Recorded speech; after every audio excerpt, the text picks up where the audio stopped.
everyone, I'm Tracy Fitzpatrick. Thanks for checking out Sarder TV, an idea-sharing platform founded by Russell Sarder, author, investor, and CEO of Netcom Learning. And joining us today in the studios to share some of her ideas about the ins and outs of boardroom politics is author Bev Behan, here to talk about her latest book, Becoming a Boardroom Star. Bev, thanks so much for joining us today. It's my pleasure. So let's get right into this. Why did you think it was important to write this type of book now, and what role, let's say, these social justice movements, COVID, lack of diversity in boardrooms, all of these things that have suddenly come together in the past year, played out in researching and writing your book, Becoming a Boardroom Star? Well, for me, the silver lining of the COVID lockdowns was that it gave me some time to write. You know, my book that came out in 2011, which was called Great Companies Deserve Great Boards, got a great reception, and everybody kept saying, when are you going to write your next book? So for me, having that opportunity to sort of be sequestered away and write was a bit of a silver lining. And I wrote a couple of books during the COVID lockdowns, one book for new CEOs about working with boards, another book about board and director evaluations. And it was actually early this year, I got calls from friends of mine who were Black, Asian, women, and they'd been invited on their first board. And, you know, if you look at what's happened over the last 12 or 18 months, Heidrick & Struggles actually put out a study a couple of weeks ago, and they looked at the 425 new directors that just joined the boards of the S&P 500, and more than 40% were racially diverse candidates, and over 40% were women. So we've seen a level of director recruitment around diversity that we've never seen before. So it exploded, say, in the last year, year and a half. Exactly. And the calls I got from my friends who were sort of part of that recruitment wave were all the same. And here's what they said. I'm thrilled to be going on this board, and I want to really be a terrific director. I want to hit it out of the park. What do I need to know to really be a boardroom star? And after I'd had a couple of these calls, I kind of went for a walk in Central Park, and although I didn't feel much like writing another book, I said, this is the book I think I really need to write now. And it was fun for me to write it because in a lot of ways, I'm sort of talking to my friends, and sort of it's more one-on-one about what you need to know to really be a terrific director. And my view is that it's taken us a long time in terms of diversity recruitment to get these diverse, talented directors onto boards. And I really want this to be a great experience where people who perhaps were reluctant to do that in the past turn around and say, wow, these are some of the best directors we have. Why didn't we recruit them sooner? So why don't you tell us a little bit about your background and how it helped you in writing this particular book?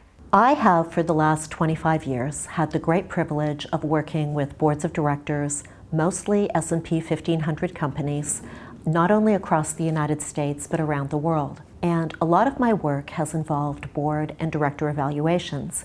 And in doing that work, I've interviewed thousands of directors about what makes their fellow board members really earn their high regard, really be high-performing, value-adding directors.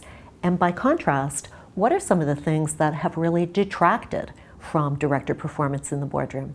And that's what Becoming a Boardroom Star is based on. So tell us, who is exactly your target audience and what makes your particular book stand out from the crowd in this field? Well, the target audience is clearly board members themselves. And I think new directors in particular will get the most advantage from the book. That's kind of who I wrote it for. Although there's a section in the end about board leadership that can be helpful to anyone in a role of chair of the board or even as a committee chair. What's interesting about this book is that I sent copies of the manuscript to people serving on boards in Southeast Asia, the Middle East, Latin America, and all of them came back to me and said, this book really resonated to me. So it isn't just a North American book. It seems to have global resonance.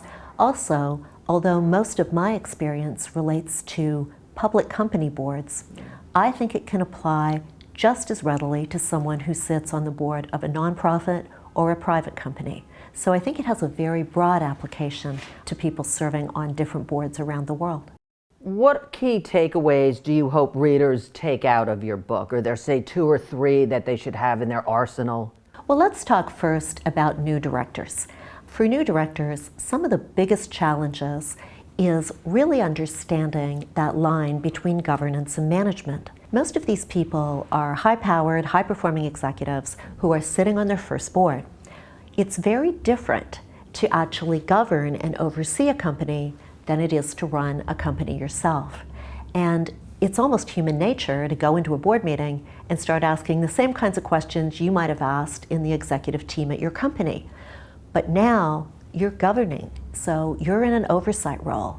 And that is really an important transition. So there's a chapter on that because I think that's one of the things that new directors need to be really aware of. Another thing that I think is really important, I would call picking your spots. Some new directors think they need to weigh in on everything, but board time is very valuable, and it's important to sort of pick your spots. The other thing about that is that most directors were brought onto boards because of something in their background. They had a particular expertise or skill set that the board felt would really add to the board dialogue and the decision making. So whether that's technology or human resources or marketing, whatever that is, you need to be prepared to weigh in on those issues when they come up in the boardroom because your fellow directors are counting on you for that. So it's important when you come onto a board to, first of all, invest the time to learn about the company. And that often goes beyond just the director orientation program that they might offer you. By all means, undertake that director orientation, but then think about, would it be helpful to you to see one or more of the company facilities? Would that give you more of a feel for the business? Or let's say you have a tech background. Would it help you to actually spend an hour sitting down with the technology team or spending more time with the chief information officer so that when those issues come up in the boardroom, you have a really good foundation of what the company's already doing, so you understand the context, and right out of the gates, you're making a good contribution. So you're encouraging them to be proactive in their approach to learn as much as they can about the company, whether it's within the company's competition, all of those things come into play. All of those things. And I mean, I think for a new director, one of the most important things is to learn as much as you can about the company when you come onto the board. This is the company you're governing, and you're making incredibly important decisions that are going to impact that company and the stakeholders, the people who work there, the people that invest in it. So you need to invest that time. And if you've come on the board as an active executive, let's say you're a sitting chief financial officer or chief technology officer, you're probably going to be sitting on a board in another industry, because if you were to sit in your own industry, it could be a conflict of interest. So that's a steeper learning curve as well. And absolutely, your point is right on. You want to be proactive about learning as much as you can. So just quickly, give us a really brief overview of your new book, Becoming a Boardroom Star, and tell us what exactly, a lot of people say, what do board members actually do? Well, board members, they oversee management. So it's their job to approve major transactions, such as a big merger or acquisition. They decide who the chief executive officer is going to be. They decide how to pay that person. They decide when to fire that person or when it's a good time for them to exit the company. They also make decisions. The audit committee will oversee the integrity of the financial reporting so that the financial data that goes out to shareholders in the market is accurate. The board itself determines who sits on the board. They decide who the directors are, and that's a big change in the last 25 years, because if we go back to the 20th century, CEOs actually chose their own board members. Now they're selected by an independent nominating and governance committee. But in essence, the role of the board is to see that the company is well managed, to protect its stakeholders from reputation or bad decisions, to sort of kick around and make sure that they've covered all angles of the significant decisions they're going to make in governing and overseeing management running the company. Okay, so say I'm newly elected, I'm on the board. What are there some key attributes or features that I can learn to become the so-called boardroom star? And can you share some examples of people you know that have actually used some of these takeaways? I think the first thing is to make sure you invest the time to learn about the company. Very often, the director orientation program is what I'll call a drinking from a fire hose experience. COVID has changed this a little bit, but in the past, you would go to the company headquarters and you would basically be whisked around from office to office on executive row. And you'd sit with the chief legal officer and they'd give you a download for 45 minutes about the legal issues they were working on. Then you'd sit with the chief financial officer, and meanwhile you're trying your best to digest all this information. Overwhelming, lots of information thrown at you at once. Absolutely it is. So I'm not saying don't do that, but a number of directors that I think are real stars that I've worked with have done things to augment that director orientation program. So for example, someone I know who went on the board of a mining company, they didn't have a mining background, and they said, look, I've actually never been to a mine, and this was never in my orientation program, and I'd like to see some of the company facilities. So they went there. There was a director who had retired from a very senior role in the Silicon Valley, and they went on the board of a food products company, but that food products company had a lot going on in technology. So they just went and had coffee for about half an hour with the tech team and talked to them about some of the things they were working on. And first of all, the people on that technology team absolutely loved having coffee with this director.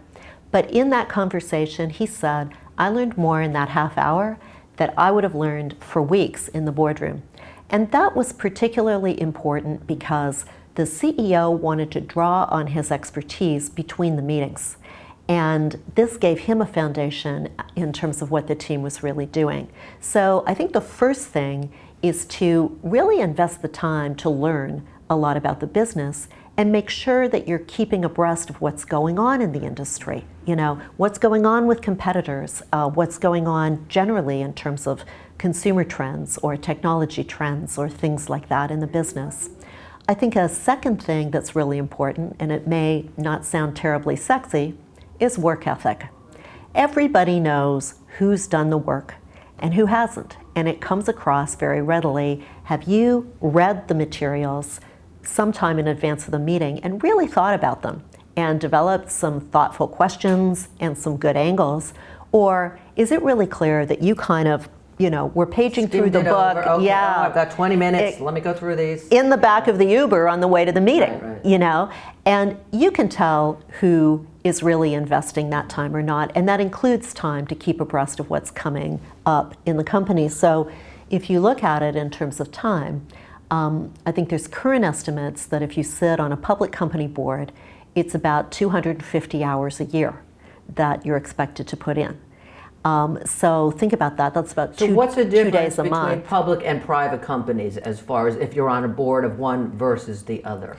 So a public company trades on a stock exchange. So they would trade on the NASDAQ or trade on the New York Stock Exchange or some of the other exchanges like Toronto or the other exchanges around the world. They are required by law to have boards because they're investing and they're taking in money from the public. So part of the role of the board is to oversee those investments and make sure the company's compliant with regulations, and also to just make sure that the company is well managed and things aren't going off the rails. So they're required to do that. A private company does not take public money, so it could be owned by a private equity firm, it could be owned by a family, and then on top of that you have nonprofits, which have, some of them do have boards because they take public money as well. So those are three really different types of boards: public company boards where they trade on a stock exchange, private company boards, and nonprofits. Now, in the public company world, it's pretty typical to spend about 250 hours a year as a director. Big commitment, right? Big commitment, mm-hmm. Big commitment. But even if you were on the board of a nonprofit, I think the average estimate now is between 5 and 10 hours a month. And of course, if you take on a board leadership role, like you're going to chair a board committee, like the audit committee or the compensation committee, or particularly if you're going to chair the board, then it's a much more significant time commitment. So how has COVID and Zoom changed the way boards now convene and conduct their business? Have there been major overhauls since we've been going through all of this the past year and a half? Well, they certainly have, because boards couldn't meet in person. And so they've been conducting their meetings on Zoom. In fact, a number of boards that I work with have only just started having their first in-person meetings again. They've been meeting for 12 or 18 months, largely using Zoom. Now there's a silver lining to that. And what that is that directors all over the world have now learned to use video conferencing, which most of them didn't know how to use before. In fact, they're so good at it, they use it not only for business, but personally as well. Now that opens up some really interesting options. For example, director orientation. During the COVID, people weren't allowed to go to company facilities. They were closed, people were working from home, they were very heavily regulated.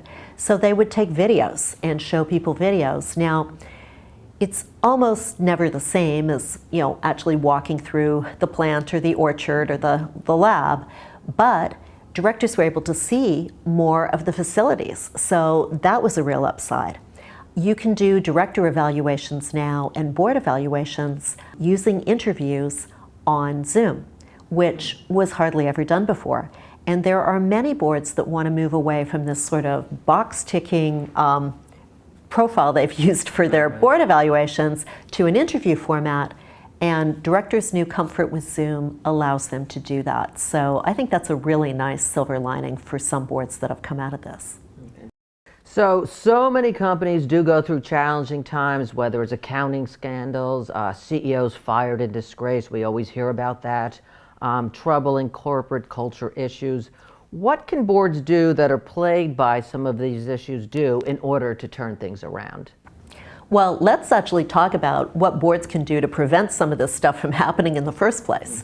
Board evaluations, in my opinion, are the most underutilized tool in corporate governance today. To me, I've never found a better tool to take a board from good to great or keep a great board really functioning well.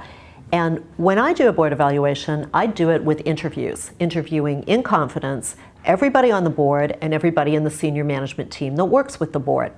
And really important issues come bubbling to the surface. I remember in one of them, we discovered the CEO, who they'd really never thought about succession planning for. I think he was in his early 50s.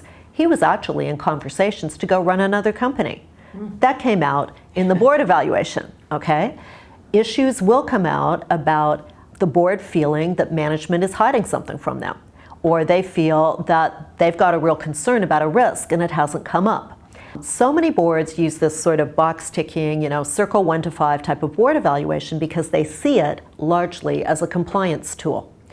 But if you shift the way you use it, use Zoom to do these kinds of interviews and do them in confidence, you're going to surface a lot of issues early on that can actually prevent some of these things from even coming up, or put you in a better position to address them or mitigate them if they do, such as the company that found out their CEO was about to pack his bags. They had no emergency succession plan. They created one, and in fact, he was lured away by a private equity firm within 6 months.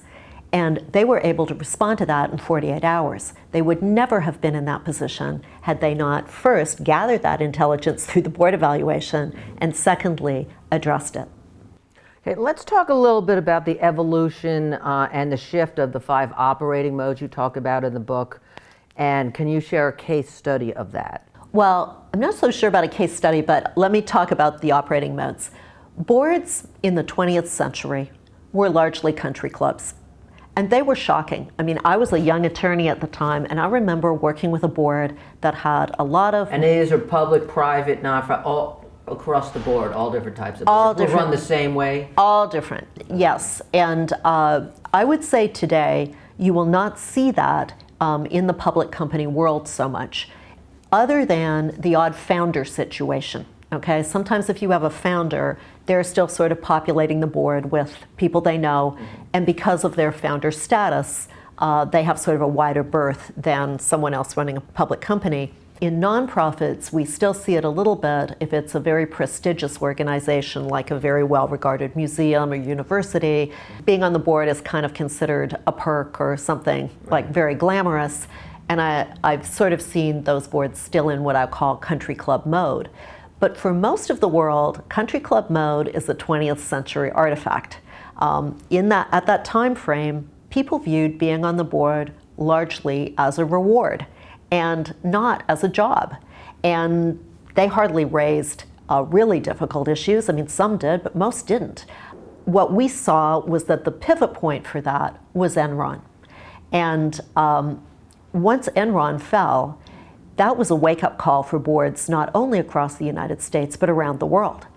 And that's where we started to see boards say, this is a real job and this is an important job. And we've seen a lot of shift over the last 20 years as boards have moved solidly away from country club mode.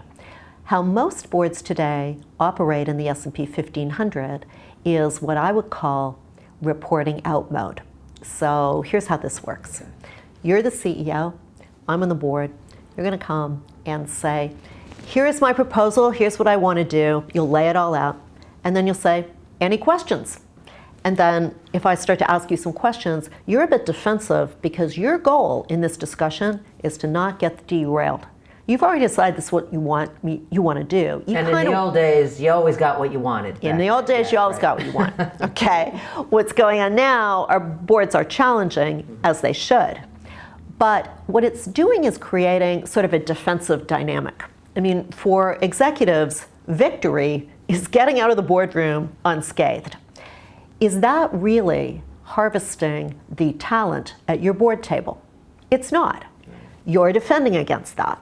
So the shift that I see us making in the third decade of the 21st century, which is what we're into now, is a shift to what I call collaborative oversight.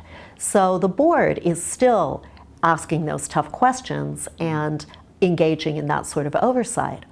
But there's more of a dynamic where it's a collaborative relationship and management is genuinely looking to leverage the expertise and good thinking of the board on some of their issues because they're going to get a lot more value from them in doing that. Now, there's a number of prerequisites before you can get there. Interestingly, during COVID, boards shifted to something I often call micromanagement, which is when there's a crisis, it's all hands on deck. Now often those crises were the CEO was hit by a bus, or there was a product failure. Boeing is a great example. Or there was some other kind of scandal or crisis. Right.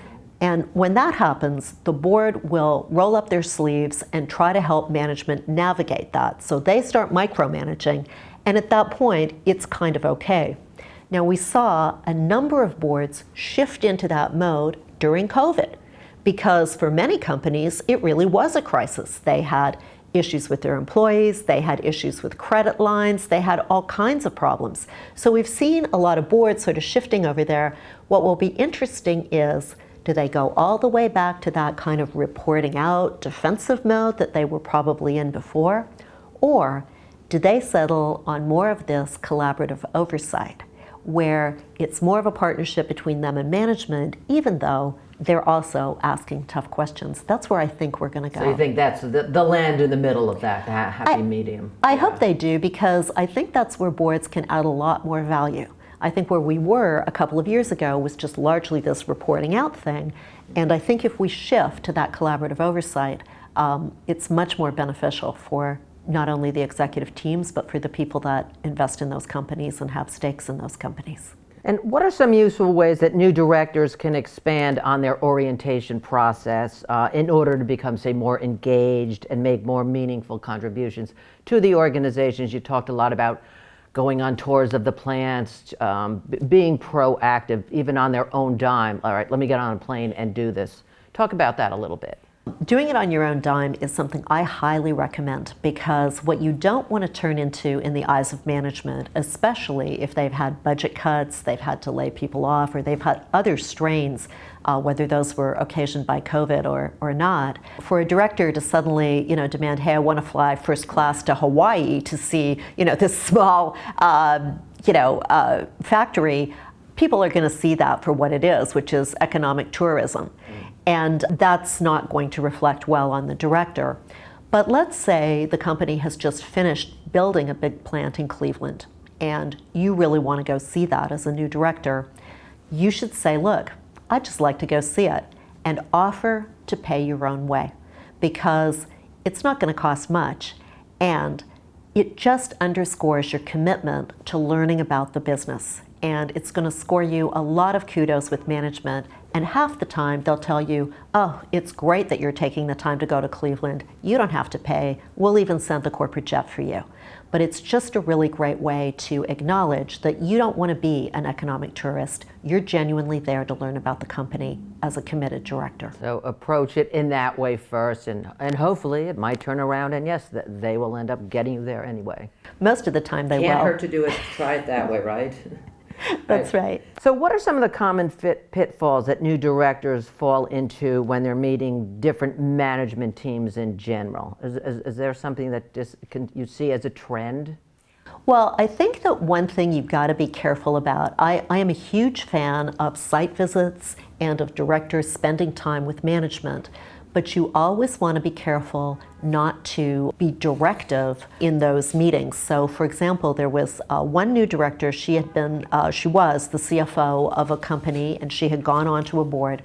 And she was in a meeting where she was with, I think, the head of internal audit, and they were talking about a specific issue. I think it was a revenue recognition issue that had become quite contentious. And they asked her how she had handled that as a CFO.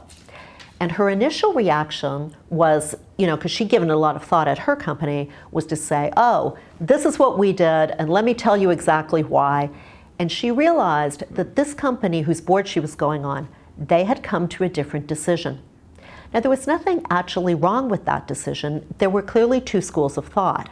So rather than come out and say, here's what I did and here's why, she very cleverly resisted that impulse, because she realized that if she did that, it was like her as a board member second-guessing their CFO. And she said, if someone on my board did that to me, that wouldn't start us off in a very good foot. So instead she said, look, we went in a different way, but there are a lot of factors that go into this. Tell me more about how you came to your decision, which obviously your external auditors support.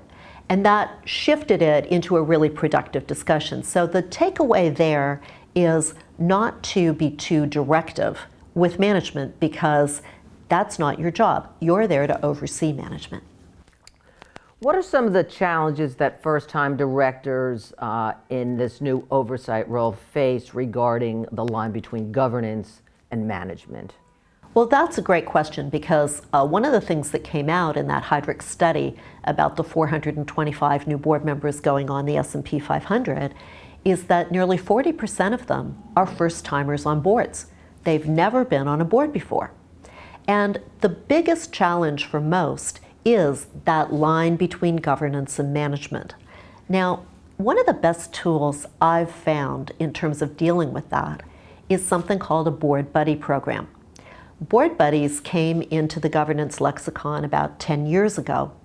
And essentially, what it is a new director is paired up with a long-serving director. Now, that in itself is a good idea, because what they would do, and what they should do, is they schedule a meeting after the board books have come out to prepare, but a day or two before the board meeting itself. And that allows the long-serving director to give the newbie some insights about the politics and the history of some of the items on the board agenda.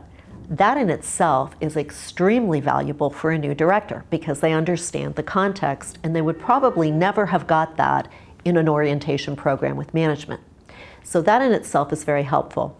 But what I started to notice about 5 years ago is when a director was a first-timer on the board, they were using this meeting with the long-serving director to test out some questions to make sure that they were aiming the question at an oversight level instead of management. So they might say, I want to ask this about item 2, this merger, whatever it is. And the incumbent director could say, that's a great question, awesome question, totally at a governance level, perfect. Then they'd say, now I want to ask this about item 4 on whatever it is, executive retention. And the incumbent might say, now you're kind of getting into the weeds. That's a little bit more management. Let's talk about where are you really aiming? What's your real concern? And let's see if we can get that to an oversight level. Now, my experience is directors are really smart. So after 4 or 5 of these sessions, they get it. And they've mastered the governance management line. And that is a skill that can serve that director well throughout their entire career on that board and other boards as well. Are there term limits for board members? Or, I mean, I've read that they're on 15 years, 20 years. Do they generally reevaluate, or how does that work on most boards? Has that changed at all in the last couple of years? There has been, over the last decade, a movement towards retirement ages and term limits. I think more than about half of the S&P 500 probably have them. But here's the really interesting thing.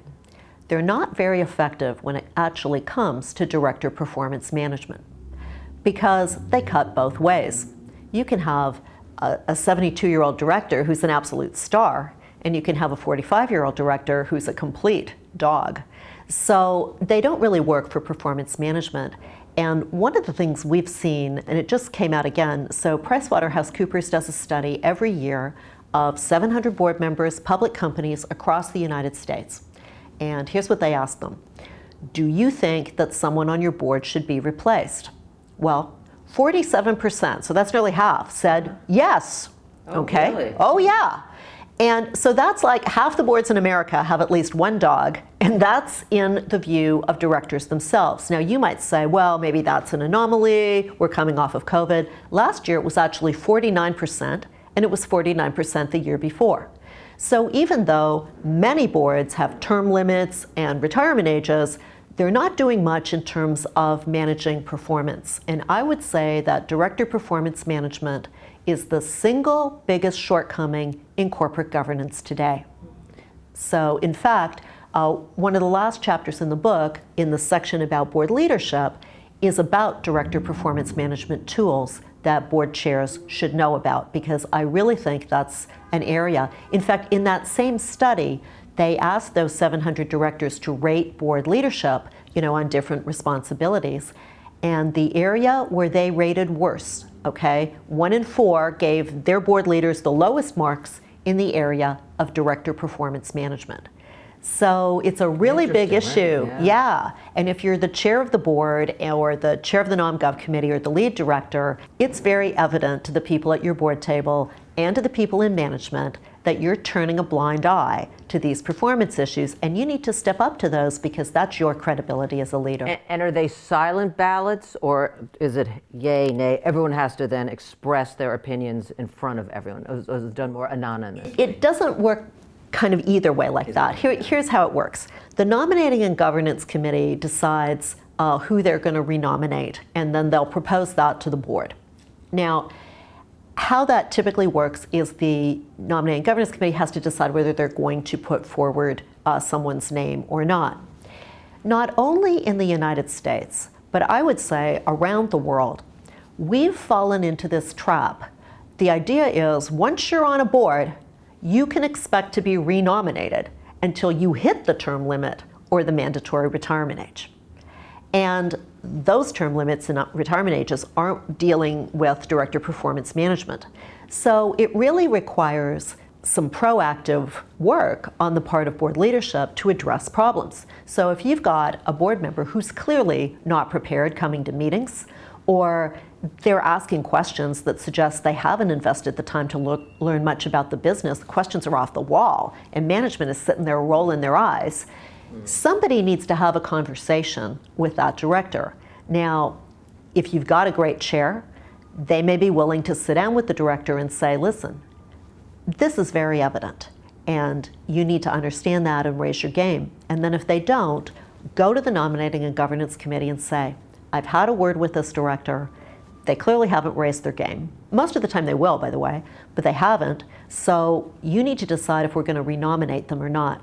But frankly, that is not happening as much as it needs to be in corporate America right now, and really throughout the corporate world. What do you say to those people that think people on boards are just there for the prestige only and the income that they can derive from it? Well, that certainly characterized most boards in the 20th century. It really did. People were there for the income and for the prestige. Now, I talk about in the book two types of board leaders. One is a champion. And a true boardroom champion is a chair or chair of a nom-gov committee whose goal is to really create an outstanding, excellent board.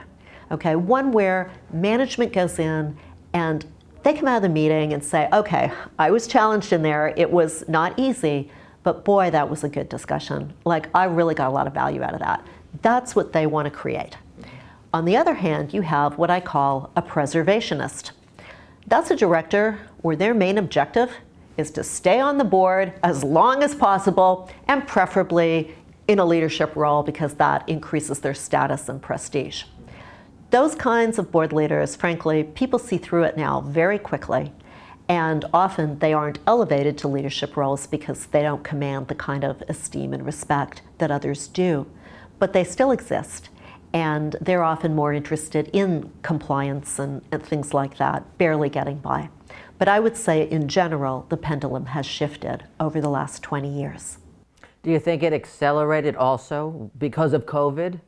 Is it more glaring now? Anything? I think it could be. I think that one thing that perhaps accelerated over COVID was individual director shortcomings, because I do think many boards rolled up their sleeves and tried to have more impact and be more helpful in collaborating with their executives to try to weather the crisis.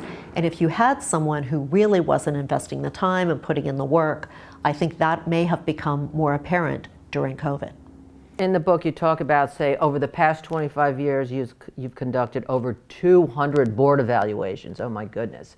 Now, is there a common thread or any issues that seem to plague many of these boards that you've experienced during the course of all of these evaluations? Yes, there certainly are. So that's a great question.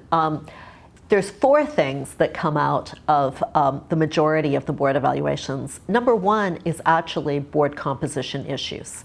I would say in 3/4 of the board evaluations, people will say there is a certain gap in our board.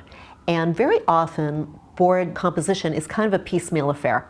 Somebody's retiring, they're hitting the term limit, or they're otherwise leaving the board, and so we're going to try to replace their skills or that sort of thing.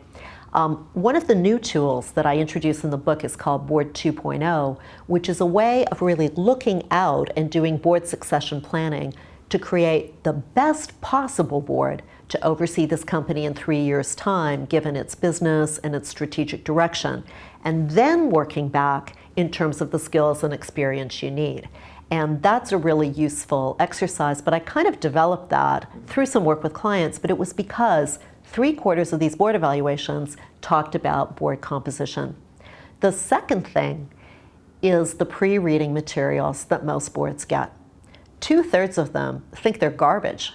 I mean, they're a data dump in so many cases. And I was working with a board in Southeast Asia. I think they were getting 800 pages of pre-reading materials that were delivered maybe 4 days before the meeting.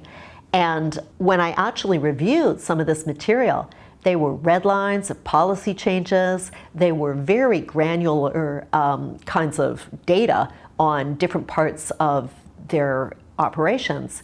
And then management would criticize the board because the board was getting into all this detail. Well, they were serving it up. So board materials, the pre-reading materials, it's not a sexy topic, but boy does it make a difference if you tackle that proactively, because you're going to have a much better discussion in the board, you're going to avoid micromanagement, and you're probably going to have better board decisions. So the two other areas that come up a lot are how the board engages in strategy. Sometimes management will just come with everything sort of buttoned up and say, okay, here's our strategy. And the board doesn't really understand the sort of analysis that well that went into the strategy. They want to understand what were the different strategic alternatives. And you certainly haven't tapped into the expertise of the board on strategy. When you look at all the talented, accomplished business people that sit on boards, they've got a lot to bring to the party on strategy. And so harnessing that can really be very value adding, and yet some CEOs just don't. So that's a way that a lot of boards want to work differently with management. And then finally, I would say CEO succession planning. It comes up all the time. It is arguably the board's single most important decision, is who's going to run the company. And if we go back to the 20th century again, it was the CEO who made that decision. They said, this is who my successor is going to be. And the directors would say, okay, you want to play golf? Whereas now, we've got board members who are much more engaged, take the role much more seriously, and this is their single most important decision. So that is nearly always something they feel they need to raise their game on. Okay. What are the key performance management tools that you think are essential for board leaders to implement once they are finally on that board? Well, as I said earlier, I think that director performance management is probably the biggest shortcoming in corporate governance today. And not taking action around that is really, denigrating the credibility of board leadership. So there's a number of tools that I think are useful to know about. One is a very simple tool, which is creating director expectations, which is different than the role of the board. This is, what do we expect of the people who serve on the board? And that typically includes things like preparation, making the time to learn about the business, keep abreast of it. And here's the thing. The easy way to do that is to just download from the internet somebody's director expectations, cobble that together, send it around the boardroom. It's motherhood and apple pie. Everybody says, oh yeah, that looks great. The smart way to do it is to actually have one-on-one interviews. And you can now use Zoom for this, which makes it easier, with every board member. And say, what do you expect of your peers at the board table? What do you think that management should expect of us at the board? And what do you expect or need from management to do your job effectively as a board member? And from that, you can create expectations of both the board and directors, and also expectations of management in working with the board.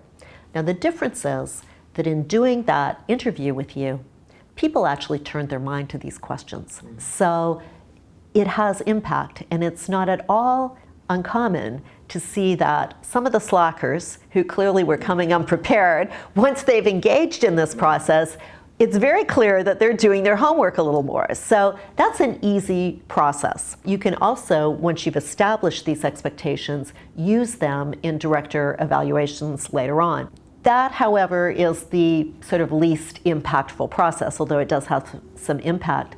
Director evaluations are really the process that work well where you have a behavioral issue. When I say a behavioral issue, it could be someone who is just constantly using a very hostile tone with management, someone who's using perhaps a patronizing tone with female directors, someone who they disagreed with a certain board decision, and so they're constantly revisiting this, and it's becoming annoying because they can't support the board's decision, right?